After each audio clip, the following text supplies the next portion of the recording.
অতি বেয়া লগা এটা ঘটনা সংঘটিত হ'ল। পুত্ৰৰ মৃতদেহ দেখি মাতৃও আচলতে প্ৰাণ হেৰুৱালে, মাতৃও প্ৰাণ হেৰাই গ'ল। আৰু এই পৰিৱেশটো হৈছে নাজিৰা লখিমী আলিৰ হৈ যদি আহে লখিমী পুখুৰী গাঁৱত।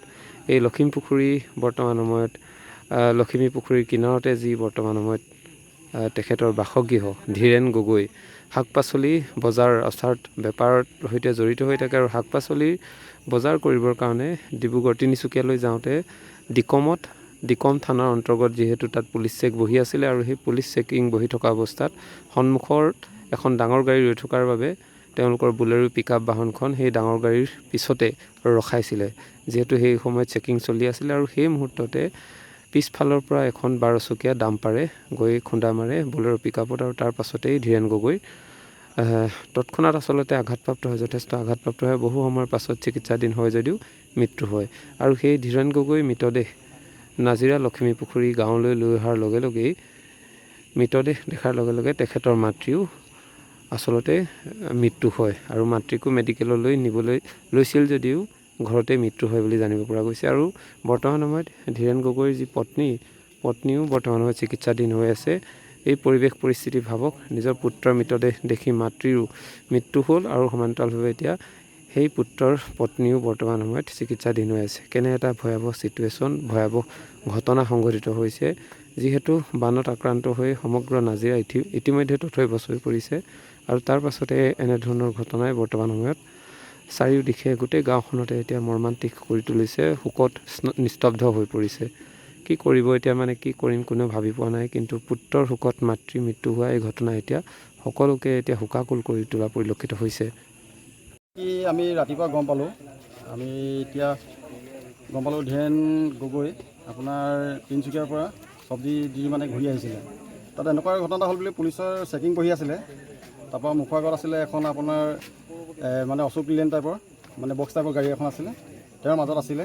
তাৰপিছত এখন ডাম্পাৰ এখন এটা স্পীডত আহি এনেকুৱা স্পীডত আহি মাৰিলে তেওঁ খুন্দা। আৰু যিখন গাড়ী একদম বিকৃত হৈ অৱস্থা নাই, পিছফালৰ পৰা মাৰিছে। আৰু এতিয়া আমাৰ যিটো অৱস্থা, তেওঁৰ মৃতদেহ আমি পোষ্টমৰ্টম কৰি মৃতদেহ আনি ঘৰ পোৱালোহি। সেই শোকৰ মাতৃও আজি বিয়োগ হ'ল। আমাৰ গাঁৱত এনেকুৱা এটা অৱস্থা, সকলোৰে চকু পানী বন্যা বনিছে। মাতৃয়ে পুত্ৰৰ শোকতে মৰিছে। এই ঘৰতে নে তেখেতৰ ঘৰত তেওঁৰ অৱস্থাটো বহুত অৱস্থাটো বেয়া আছিলে। তেওঁ মেডিকেল নিয়াৰ পিছতে ঘৰতে তেওঁৰ মৃত্যু হৈছে। ৰাস্তাতে হৈছে, মেডিকেল নাপালে। এই ল'ৰাটোৰ মাতৃৰ নামটো কি? ৰূপা গগৈ। আৰু এতিয়া গোটেই ঘটনাটো ডিকমত হৈছে। গোটেই ঘটনা ডিকম থানাৰ আণ্ডাৰতে হৈছে বস্তু। এতিয়া দুইটা মৃতদেহ একেলগে সৎকাৰ কৰা হ'ব। দুইটা মৃতদেহ এতিয়া ৰাইজে ব্যৱস্থা কৰিছে। আমি প্ৰথমে ভাবিছিলোঁ এটা মৃতদেহ আমি ভাবিছিলোঁ যোগাৰ কৰিছিলোঁ ৰাইজে, কিন্তু এতিয়া দেখিলোঁ আমি হঠাৎ এনেকুৱা এটা ঘটনা ঘটিলে আমি আপোনাৰ একো ক'ব নোৱাৰা অৱস্থা হৈ আছোঁ এতিয়া। আৰু এতিয়া শুনিবলৈ পোৱা গৈছে যে তাৰ পত্নীও এতিয়া মেডিকেল হৈ আছে বৰ্তমান অৱস্থা চিকিৎসাধীন। ক'ত হৈ আছে মেডিকেল কলেজত। কথাটো মোৰ এজন ভাল লগৰ হয়। ভাড়া গৈছিলে বিকমলৈ। বিকমত এক্সিডেণ্ট হোৱা বুলি তেওঁ শুনিছোঁ। তেওঁ এখন ডাম্পাৰে পিছফালৰ পৰা মাৰি দিলে। মাৰি দি সি বহুত টাইম চিঞৰি থাকিলে বুলি শুনিছোঁ, বচক বুলি। তাৰপিছতে আৰু ডিব্ৰুগড় মেডিকেলত তাৰ মৃত্যু হ'ল। ঘৰ আহি পোৱাৰ লগে লগে মাকে তাক দেখি মাকৰ প্ৰাণ হেৰুৱাই দিলে। এইটো কি গাঁওখনৰ নামটো? এইটো গাঁওখন নাজিৰা, আপোনাৰ এইডোখৰ লখিমী পুখুৰী। আৰু তেখেতৰ এই ল'ৰাটোৰ নামটো কি আছিলে? অংশুমান আছিলে তেওঁৰ নামটো।